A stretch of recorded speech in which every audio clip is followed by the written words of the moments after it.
Greetings and welcome back to the Casual Wargamer. Tonight we are continuing the Let's Talk topic with Necrons. Necrons were not part of 40k originally.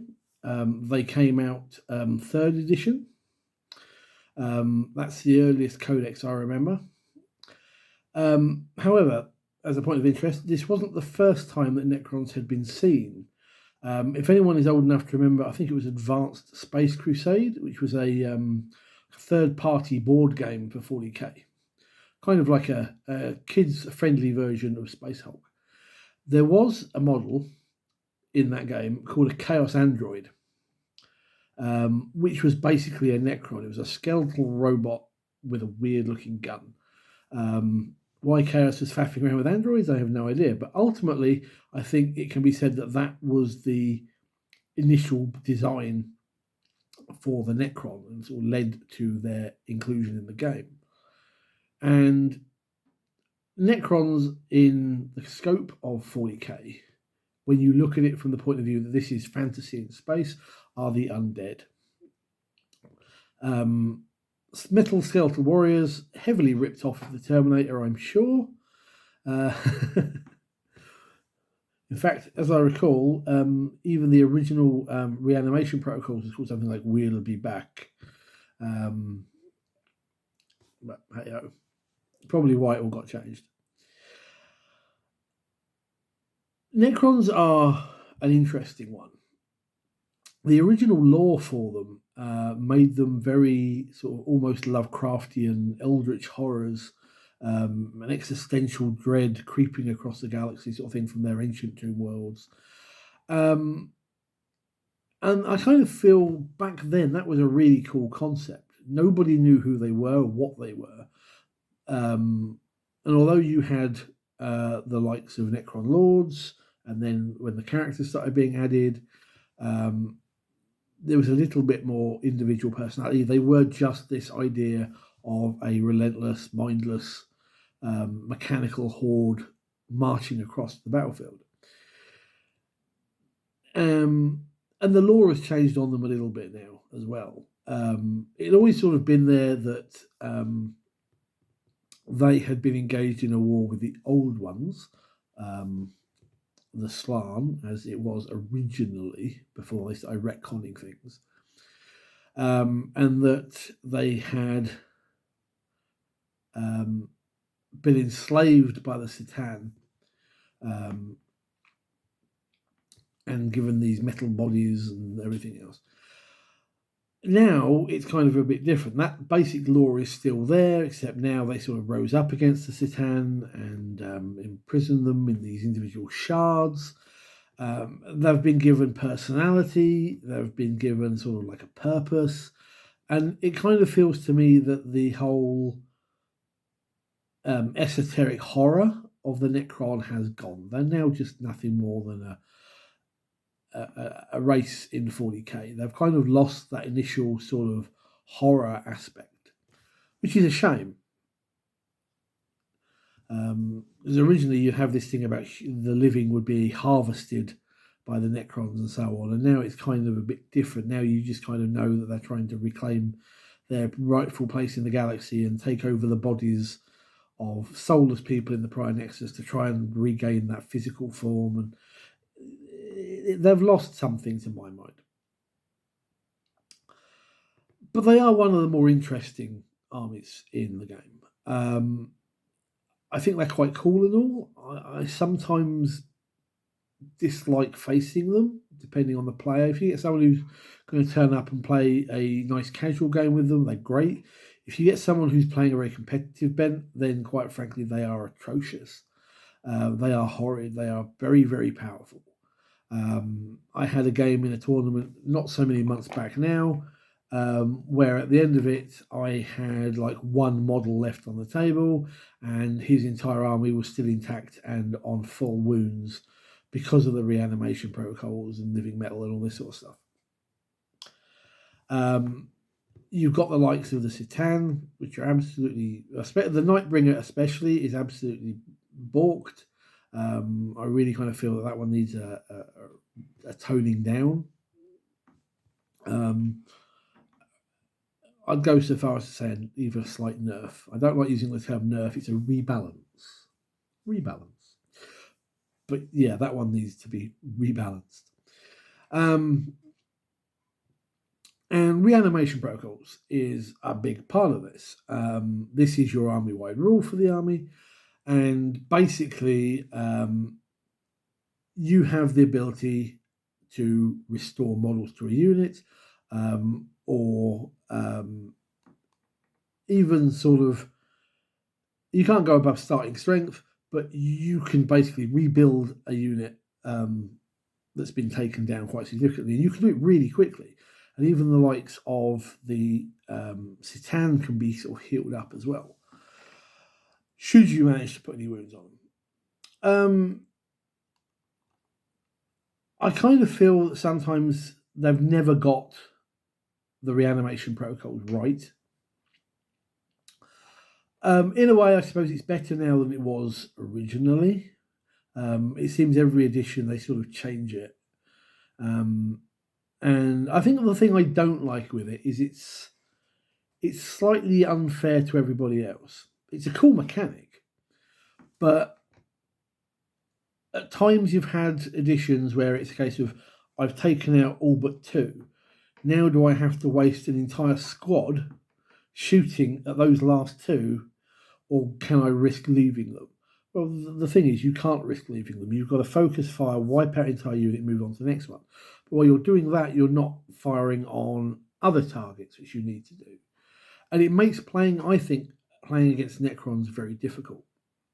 You've really got to know what you're doing. And you've got to really know how to focus your targets. And it's the thing that makes Necrons really strong. And I think one of the things that sometimes draws people to play it.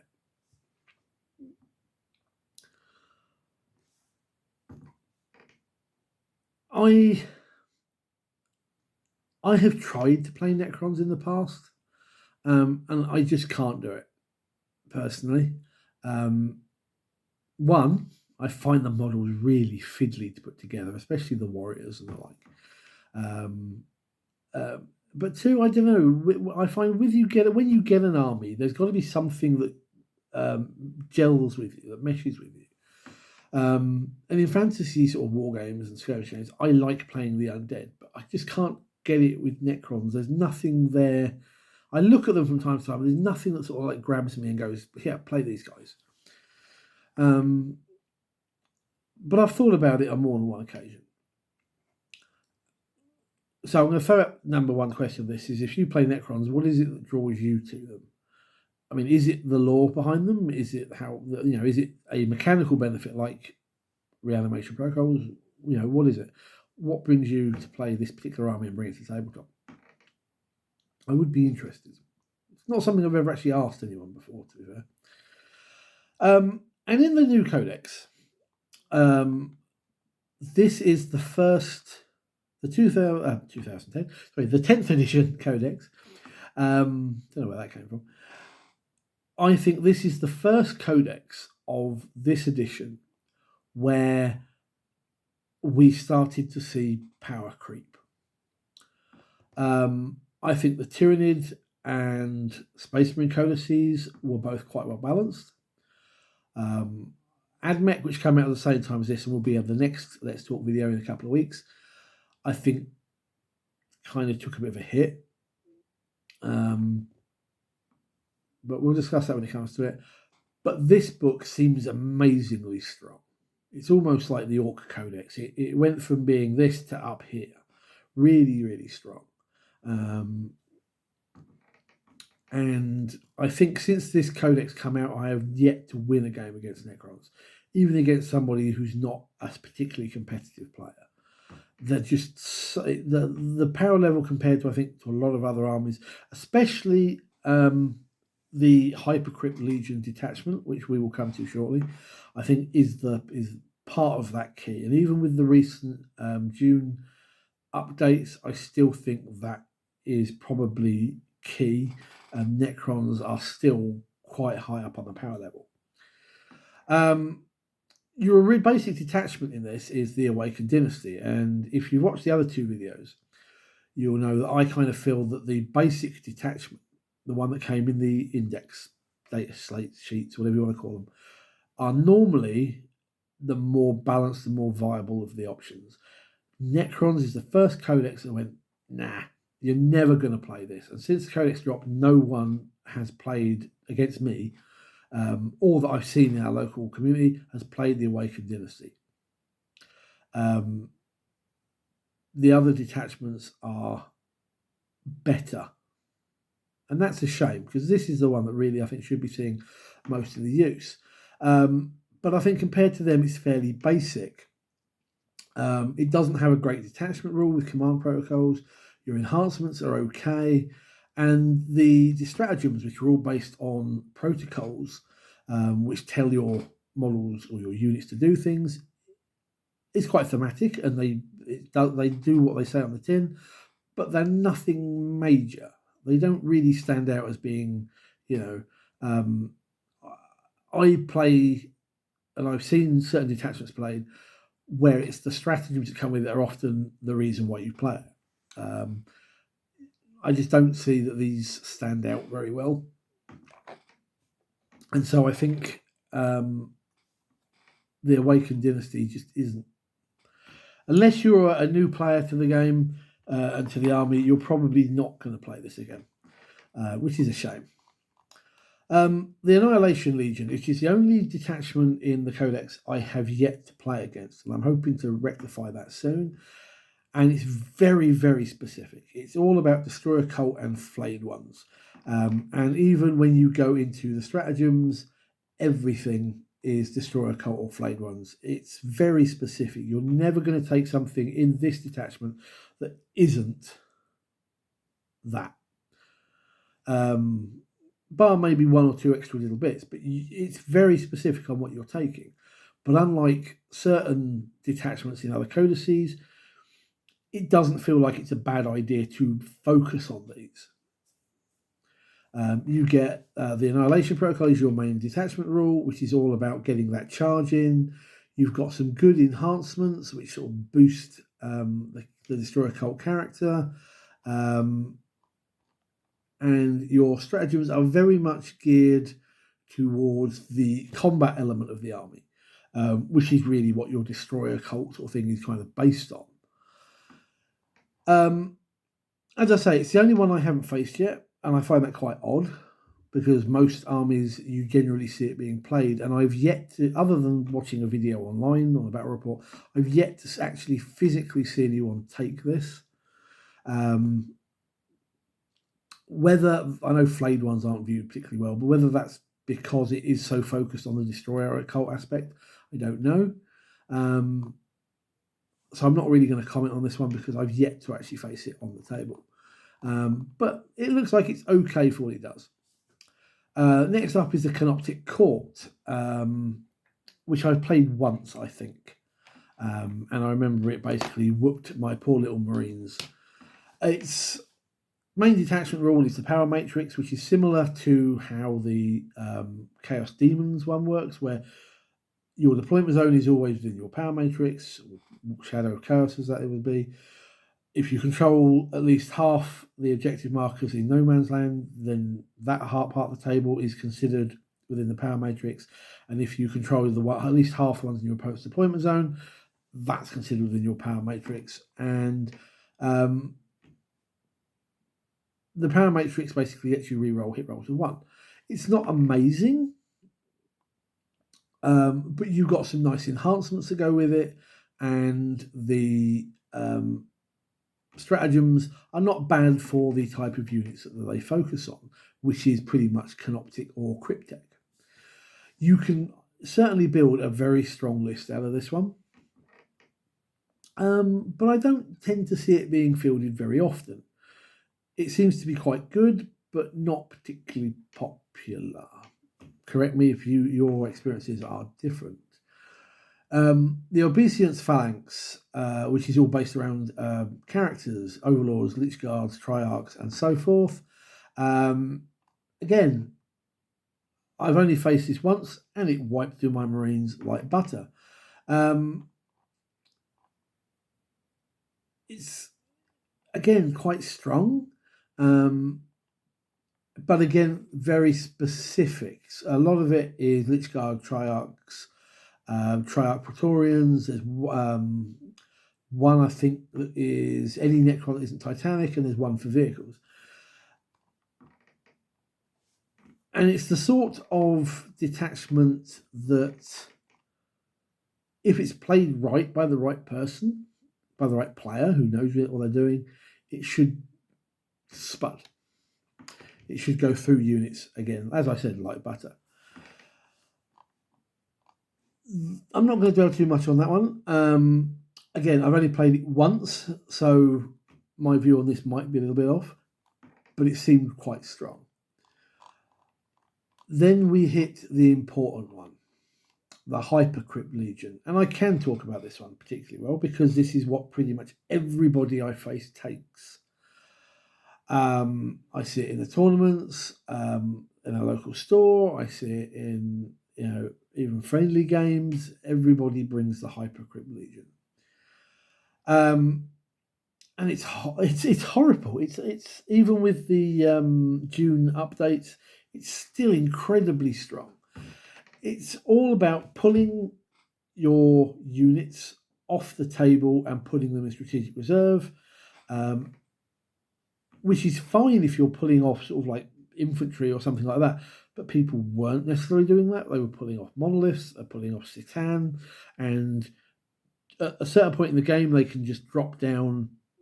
If they're going to walk on the opponent's side, I've had someone take the Nightbringer off, and on the following turn, on turn 3, and I've had it walk in on my table edge, and basically charge anything that was holding, whatever was holding the objective. And mullered, I've had people drop the monolith through Deep Strike and then just disgorge stuff.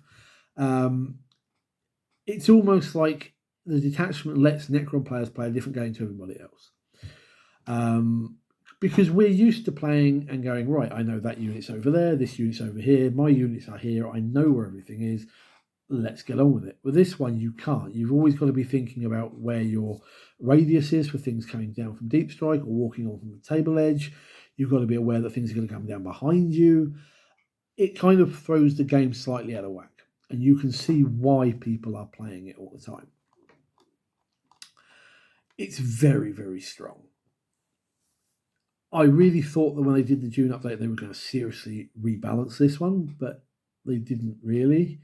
And I think this is still going to remain the detachment that most people playing Necrons will probably go for.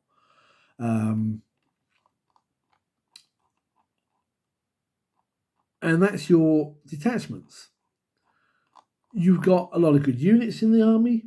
There's a bit of odd stuff as well. I mean, as I say, I mentioned earlier, I know flayed ones aren't particularly well liked. You've got a massive characters. I don't think I've seen an army in 40k that can bring just so many characters. And it makes me, think, is this evidence the way you need to bring back a force organization chart? It'll never happen, but